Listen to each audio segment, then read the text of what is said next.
سانپ کا ڈسا اتنا نہیں تڑپتا جتنا غیبت کا ڈسا ہوا انسان تڑپتا ہے. پھر سانپ میں اتنا زہر نہیں ہوتا جتنا اس گندی زبان میں زہر ہوتا ہے. شیر کا پنجہ اتنا نہیں پھاڑتا جتنا یہ 2.5 انچ کی زبان گوشت کو چیر پھاڑ کے رکھ دیتی ہے. پیٹرول اور گیس کی آگ سے وہ آگ نہیں بھڑکتی جو اس چھوٹی سی زبان سے آگ بھڑکتی ہے. شہروں کے شہر جل رہے ہیں اور اس کے پیچھے بات کیا ہے؟ غیبت. غیبت، گندا بول، گندا بول. ہاں، اگر گھروں کو جنت بنانا ہے غیبت چھوڑ دو. دھن رے دھنیے اپنی دھن، پرائی دھنی کا پاپ نہ پن. تیری روئی میں 4 بنولے، سب سے پہلے ان کو چن. کیا مطلب؟ اوروں کی برائیاں نہ دیکھو، اپنی برائیاں دیکھتے رہو، دیکھتے رہو. اپنی کمیاں دیکھو گے تو اللہ تعالیٰ مرنے سے پہلے توبہ نصیب فرما دے گا اور ساری دنیا تمہیں اچھی نظر آئے گی. اگر اپنی اچھائیاں دیکھو گے اور اوروں کی برائیاں دیکھو گے تو اللہ توبہ کا دروازہ بند کر دے گا. سارا جہان آپ کو برا نظر آئے گا، اپنی ذات آپ کو بڑی اچھی نظر آئے گی اور بڑی قابل تعریف نظر آئے گی. اور اس کے ساتھ پھر تکبر پیدا ہوتا ہے اور تکبر میں مرنے والا جنت کی ہوا بھی نہیں سن سکتا. پہلے عجب آتا. عجب کیا ہے؟ میں بڑا اچھا ہوں، میں بڑا اچھا ہوں. یہ عجب ہے، میں بڑا اچھا ہوں. صرف اس حد تک میں بہت اچھی ہوں، میں تو بہت اچھی ہوں، میں تو بہت اچھا ہوں. یہ عجب. جب عجب کو لگام نہیں دے گا تو اگلا درجہ آئے گا، اگلا درجہ. عجب اور تکبر کی حد ساتھ ساتھ ملی ہوئی ہے. اس لیے بارڈر پر پولیس کھڑی، بارڈر پر فوجیں کھڑی ہوتی. بھائی آپس میں بارڈر مل نہ جائے تو عجب اور تکبر کا بارڈر ملا ہوا ہے. تکبر کیا ہے؟ میں بڑا اچھا، وہ بہت گندا. میں بڑی اچھی، وہ بہت گندی. اپنی اچھائی کے ساتھ جب اگلے کی نفرت پیدا ہو جائے، اگلے کی حقارت پیدا ہو جائے، اس کا چھوٹا ہونا دل میں اتر جائے تو پھر یہ تکبر ہے. تکبر. اور تکبر عزازیل را خار کرد. شیطان نے شرک تو نہیں کیا تھا، تکبر کیا تھا. اگر میں سجدہ نہیں کرتا، اتنی بات تو اس کی ٹھیک ہے کہ مخلوق کو سجدہ نہیں ہوتا، لیکن کیوں نہیں کرتا تھا؟ انا خیر منہ. تو دو باتیں. اللہ نے زمین آسمان سے کہا میری مانو، ان کا یا اللہ ہم نہیں مانتے. اللہ نے شیطان سے کہا میری مانو، ان کا یا اللہ میں نہیں مانتا. تو زمین آسمان کو کچھ نہیں کہا، شیطان کو مردود کیا. کیوں؟ دونوں نے. انا اردنا الامانۃ علی السماوات والارض والجبال. ہم نے آسمان، زمین، گلگت کے پہاڑوں کو کہا میری امانت اٹھاؤ. فابین ان یحملن منها. اور کہنے نہیں اللہ ہم نہیں اٹھاتے، ہم نہیں اٹھاتے، ہم نہیں اٹھاتے. ان کو تو کچھ نہیں کہا. اللہ نے کہا وَإِذْ قُلْنَا لِلْمَلَائِكَةِ اسْجُدُوا لِآدَمَ فَسَجَدُوا إِلَّا إِبْلِيسَ. اللہ نے کہا سجدہ کرو. شیطان نے کہا میں نہیں کرتا. مَا مَنَعَكَ أَن تَسْجُدَ لِمَا خَلَقْتُ بِيَدَيَّ. تو سجدہ کیوں نہیں کرتا؟ زمین آسمان تم بوجھ نہیں اٹھا رہے. نہیں اللہ ہم نہیں اٹھائیں گے. شیطان تو سجدہ کیوں نہیں کر رہا؟ میں نہیں کر رہا. فرق کیا ہے؟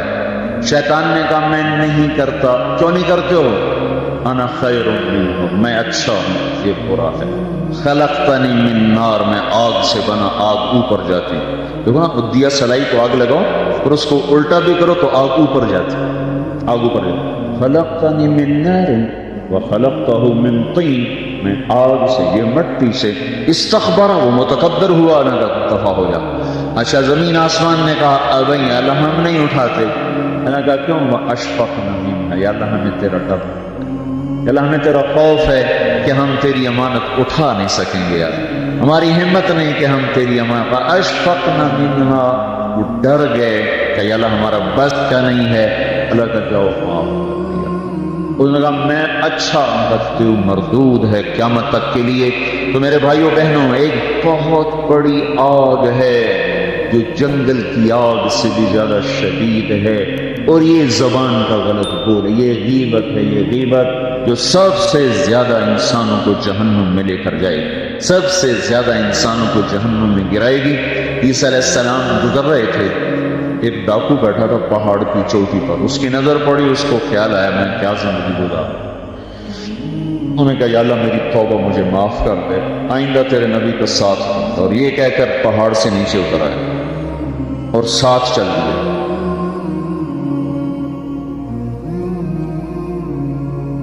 ایک آدمی عیسیٰ علیہ السلام کے ساتھیوں میں اس نے پیچھے مڑ کے دیکھا تو وہ ڈاکو، تو جو نیک لوگ ہوتے ہیں نا، نیک لوگ، ان کے لاشعور میں اپنا اچھا ہونا اترا ہوا ہوتا ہے، بڑے اچھے۔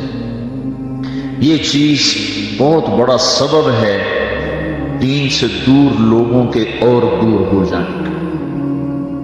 جنید جمشید گلوکار ہے، گانا گانے والا، اب ماشاءاللہ توبہ کر لی ہے، مجھ سے بڑی داڑھی ہے، مجھ سے بڑی پگڑی باندھتا ہے۔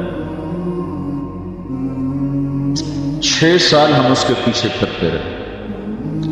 جب اللہ نے اس کو توبہ کی توفیق دے دی تو اس نے مجھ سے کہا میں صرف اس وجہ سے ان راہوں پہ چلا کہ تم نے مجھے حقیر نہیں سمجھا اور نفرت کا اظہار نہیں کیا، اور دوسرا کبھی فتویٰ نہیں سنایا کہ تو حرام کھاتا ہے، حرام ہی تو کھا رہا ہے، یہ ہم نے کبھی منہ سے نہیں کہا تو حرام کرتا ہے، حرام کھاتا ہے۔ سنتے رہے سنتے رہے سنتے رہے، چلتے رہے چلتے رہے۔ 6 سال کے بعد خود ہی توبہ کر کے 3 چلے بھی لگا لیے، داڑھی بھی رکھ لی اور چلے بھی لگ گئے، اور کتنے حج ہو گئے۔ اور اس کے پیچھے کیا تھا؟ صرف محبت۔ اس کے گناہ کا اس کو تانا نہیں دیا۔ تو یہ جو تانا دینا ہوتا ہے یہ اور لوگوں کو دین سے دور کرتا ہے۔ تو اس آدمی نے، عیسیٰ علیہ السلام کے ساتھی نے یوں دیکھا اور بڑی حقارت سے کہا ہاں بڑے آئے ہیں، جو نیک لوگ ہوتے ہیں، نیک پاک پاک پاک عورت، پردے دار عورت، کوئی آ گئی ایسی بیچاری تھوڑی سی اعمال میں ڈھیلی تو اس کو بڑی ایسے نفرت کی نظر سے دیکھتی، آپ بڑی نیک حاجن بنتی، اس کو ایسی نظر سے دیکھتی۔ یہی حال یہ پکے پکے نمازیوں کا ہے، یہ ایسے دیکھتے ہیں کہ جیسے پتہ نہیں اگلا دین سے ہی نکل گیا ہے۔ تو اس نے یوں دیکھا تو اللہ تعالیٰ نے فوراً جبریل کو بھیجا، کہا میرے روح عیسیٰ تیرے پیچھے 2 آدمی آ رہے ہیں، ایک تیرا ساتھی ہے، ایک ڈاکو چور و چکا ہے، ان دونوں سے کہو، ڈاکو سے کہو تیری توبہ پر تیرے پچھلے سارے معاف، تو نئے سرے سے عمل کر، اور اپنے ساتھی سے کہو تیری نفرت کرنے پر تیری ساری نیکیاں برباد، تو بھی نئے سرے سے اب نیکی، تیرا سب ختم، تو ٹھیکیدار میرے بندے کو حقیر سمجھنے کا۔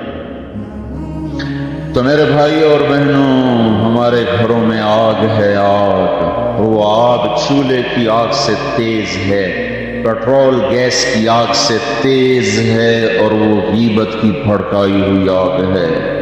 یہ وہ آگ ہے جو زبان نے بھڑکائی ہے، اس کو پانی سے نہیں بجھایا جا سکتا۔ تمہارا گلگت کا خوبصورت بہتا ہوا دریا، یہ سارے کا سارا روک کر گلگت کے اوپر ڈال دیا جائے تو بھی یہ آگ ٹھنڈی نہیں ہو سکتی۔ اس آگ کو ٹھنڈا کرنے کا اللہ تعالیٰ ہی نے کہا ہے طریقہ، جو بتایا کہ لا یغتب بعضکم بعضا، بند کر لو زبانیں، غیبت مت کرو، لا تجسسوا، ہمارے نبی نے کہا کسی کی ٹو نہ لگاؤ، کیا کرتی ہے کیا کرتا ہے، لا تحسسوا لا تجسسوا، تحسس کیا ہے؟ خود پیچھے پیچھے پھرنا، اور تجسس کیا ہے؟ کسی کو پیچھے لگ جاؤ دیکھو کہ، جیسے پولیس میں حکومت والے CID لگاتے ہیں نا، CID، یہ تجسس ہے، تجسس جاسوس، اسی سے جاسوس ہے، تجسس سے جاسوس، اور وہ رپورٹ لکھتے ہیں، الٹی لکھیں سیدھی لکھیں، اسی پہ فیصلے ہوتے ہیں۔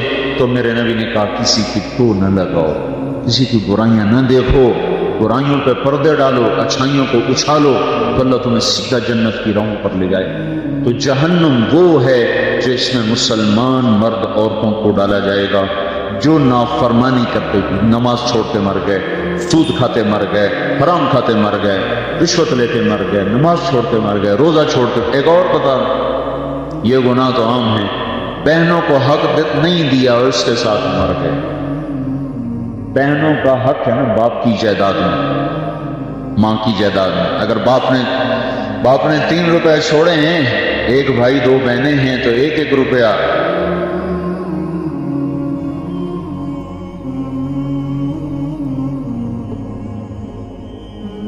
کیا ایک بہن کو ملے، 1 روپے ایک بھائی کو ملے، 2 روپے ایک بھائی کو ملے، اور آدھا آدھا ان کو ملے، تو کیا ہوا بھائی؟ ادھر کیا ہوتا ہے؟ ادھر کیا ہوتا ہے سارا حق بھائی دبا کے بیٹھ جاتا ہے، سارا حق بھائی نے دبایا، اور بھائی کیا ہوا؟ کہا جی ہمارا رواج کوئی نہیں، ہمارا رواج کوئی نہیں۔ اچھا قرآن تو کہتا ہے للذکر مثل حظ الانثیین،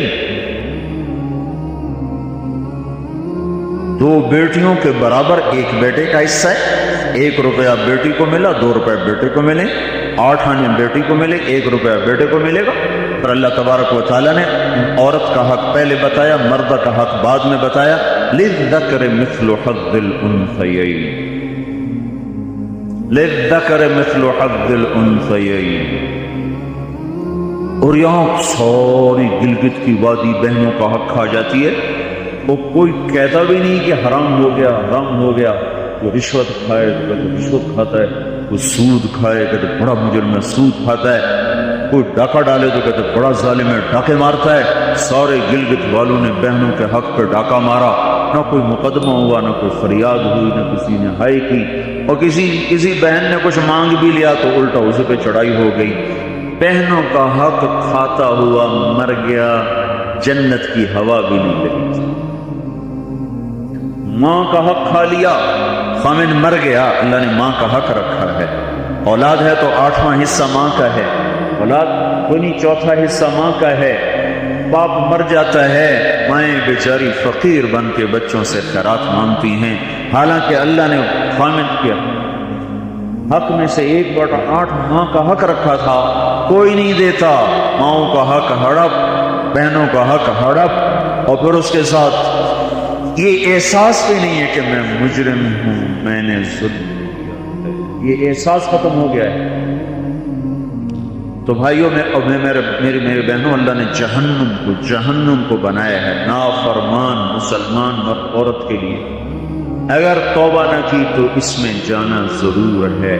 جو ہے نا آخری آدمی جو نکالا جائے گا، جب وہ نکالا جائے گا تو اللہ تعالیٰ کہیں گے اس کو نکالو، ایک آدمی 2 دفعہ اس کو نکالو، تو وہ جبریل آ کر کہیں گے بھی اس کو نکالو، تو دوزخ کا فرشتہ مالک کہے گا کہ دوزخ نے ایک کروٹ بدلی ہے، اس میں ہر چیز کو اس نے الٹا پلٹا کے پھینک دیا ہے، مجھے سمجھ میں نہیں آ رہا وہ کہاں پڑا ہوا۔ تو جبریل کہیں گے یا اللہ وہ مالک کو پتہ نہیں چل رہا وہ کہاں پڑا ہو، تو اللہ تعالیٰ کہیں گے جاؤ فلاں پتھر کے نیچے دبا پڑا ہے۔ میں نے پتھر بتایا تھا نا، پتھر کیا ہوتا ہے، پتھر کیا ہوتا ہے جس کے نیچے پہاڑ بھی پگھل کے پانی بن جائیں گے۔ اللہ تعالیٰ کہیں گے فلاں دوزخ کے کونے میں پتھر کے نیچے ہے، تو جبریل بھی اندر جائے گا اور وہ مالک بھی اندر جائے گا، وہ پتھر کو اٹھائیں گے تو نیچے منہ کے بل گرا پڑا ہوگا اور اس کے اوپر آگ ہی آگ ہوگی، اور وہ زبان سے کہہ رہا ہوگا یا حنان یا حنان۔ ایک دفعہ جبریل ہے کہ یا رسول اللہ آپ کو دوزخ کے سنوں کا سنیں کہ جہیم میں حاویہ میں منافق ہیں، جہیم میں مشرک ہیں، سقر میں صابئی ہیں مجوس ہیں، اور سعیر میں مجوس ہیں، لظہ میں یہود ہیں، حطمہ میں عیسائی ہیں، اور کہہ کر جبریل چپ ہو گئے۔ تو آپ نے کہا اور کیا؟ کہ جی آپ سے شرم مت، آپ سے شرم مت، کہنے نہیں بتاؤ، کہا جہنم میں آپ کی امت ہے، نافرمانی کرتے ہوئے جو مر گئے توبہ کیے بغیر۔ تو ہمارے نبی بے ہوش ہو کے گر گئے، روئے جا رہے، نہ کسی سے بات کر رہے، نہ کلام کر رہے، نہ کھانا کھا رہے، روئے جا رہے۔ حضرت عمر رضی اللہ تعالیٰ عنہ اجازت مانگنے گئے تو آپ نے اندر آنے کی اجازت نہیں دی۔ سلمان فارسی اجازت مانگنے گئے تو آپ نے اندر آنے کی اجازت نہیں دی۔ سلمان فارسی بھاگ کے حضرت فاطمہ کے پاس گئے کہ جاؤ ابا کی خبر لو۔ وہ رو کے ان کا حال برا ہے، اور کسی سے بات نہیں کر رہے، کھانا نہیں کھا رہے۔ حضرت فاطمہ رضی اللہ تعالیٰ عنہ دوڑی ہوئی تشریف لائی، دروازے پہ دستک دی تو آپ نے، چونکہ حضرت فاطمہ سے محبت بے پناہ تھی، تو آپ نے فوراً اجازت دے دی۔ اندر آئیں تو کہا ابا جان کیا ہوا؟ میں آپ پہ فدا قربان، آپ کا یہ حال کیوں بنا ہے، کیا ہوا ہے؟ تو آپ نے کہا فاطمہ میری بیٹی، مجھے جبریل نے بتایا ہے میری امت کے نافرمان مرد عورتوں کو جہنم میں جانا ہوگا۔ اور آپ نے کتنے نوجوان ہوں گے جو کہیں گے ہائے ہماری جوانی پہ کرم میں رحم کرو، پر کوئی رحم نہ کھائے گا۔ کتنے بوڑھے ہوں گے جو کہیں گے ہمارے بڑھاپے پہ رحم کرو، کوئی رحم نہ کھائے گا۔ کتنی عورتیں ہوں گی جو ننگی ہو کر جہنم میں پھینکی جائیں گی اور ان کے بالوں کی چوٹیوں سے پکڑ کر فرشتے ان کو گھسیٹ رہیں گے، وہ کہیں گے ہائے ہائے ہماری بے پردگی، ہم پر رحم کرو۔ ان پر کوئی رحم کرنے والا نہیں ہوگا۔ مجھے یہ خبر رلا رہی ہے، بے قرار کر رہی ہے۔ تو لیبلوکم ایکم احسن عملا، ان قریب موت پر یہ سب کچھ کھل کے سامنے آنے والا ہے۔ اللہ تعالیٰ نے اس کی تیاری کے لیے ہمیں یہاں بھیجا ہے۔ ہم آزاد نہیں ہیں، اللہ اس کائنات کا بادشاہ ہے، زندگی موت کا نظام بنایا اور عزت اور ذلت کا نظام بنایا، جنت اور جہنم کا نظام بنایا، عرش فرش زمین آسمان چاند تاروں کا نظام بنایا، اور دنیا اور آخرت کی ساری عزتوں تک پہنچانے کے لیے حضرت محمد صلی اللہ تعالی علیہ وسلم کو رہبر بنا کر، ہادی بنا کر، قیامت تک کے آنے والے انسانوں کے لیے رہبری کا طریقہ دے کر آپ نے مدینے مکے کی پہاڑیوں سے آپ کو چاند بنا کے، سورج بنا کے آپ کو طلوع فرمایا، اور پھر قیامت تک کے لیے سورج چمکتا رہے گا، یہ چاند چمکتا رہے گا، نہ یہ گھٹتا ہے اور نہ اس پر کوئی گہن لگتا ہے، نہ اس پر کوئی داغ آتا ہے، نہ اس میں کوئی آگ ہے۔ آپ ساری دنیا کے مردوں عورتوں کے لیے عزت کا راستہ لے کر آئے، بلندی کا راستہ لے کر آئے، کامیابی